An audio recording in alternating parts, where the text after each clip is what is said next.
उद्यापासून सुरू होणाऱ्या पावसाळी अधिवेशनाच्या पार्श्वभूमीवर राज्य सरकारनं आयोजित केलेल्या चहापानावर विरोधी पक्षांनी बुधवारी बहिष्कार टाकण्याची घोषणा केली आहे. देश दडपशाहीनं चालवता येत नाही. महायुती सरकारमुळे शेतकऱ्यांचं अमाप नुकसान झालंय, त्यांचा विश्वासघात झालाय.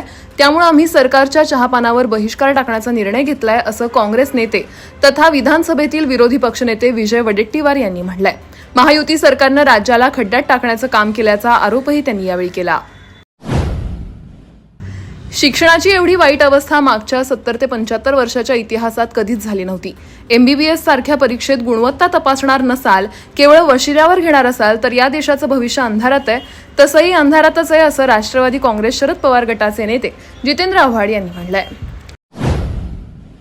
राज्य विधिमंडळाचे उद्यापासून सुरू होणारे पावसाळी अधिवेशन हे खोके सरकारच्या निरोपाचं अधिवेशन आहे, अशी जळजळीत टीका माजी मुख्यमंत्री उद्धव ठाकरे यांनी बुधवारी महायुती सरकारवर निशाणा साधताना केली आहे. ते पदवीधर निवडणुकीचे मतदान केल्यानंतर माध्यमांशी बोलत होते. पब, बिअर बार आठवड्यातील ठराविक दिवस बंद करण्यासाठी सर्वांनी एकत्रित येऊन नियमावली केली पाहिजे. रात्री किती वाजेपर्यंत चालवले पाहिजे याबाबत निर्णय घ्यावा. एखादी घटना घडल्यावर केवळ प्रशासनानं कारवाई न करता त्याबाबत नियमित कारवाई करणं गरजेचं आहे, असं मत राज्याचे उच्च व तंत्र शिक्षण मंत्री चंद्रकांत पाटील यांनी बुधवारी येथे बोलताना व्यक्त केलं. ते जागतिक अंमली पदार्थ विरोधी दिनानिमित्त पुण्यातील जंगली महाराज रस्त्यावर माजी नगरसेवक सनी निम्हण यांच्या संगमेश्वर फाउंडेशन आयोजित अंमली पदार्थ विरोधी दिन व्यंगचित्र प्रदर्शन कार्यक्रमावेळी पत्रकारांशी बोलत होते.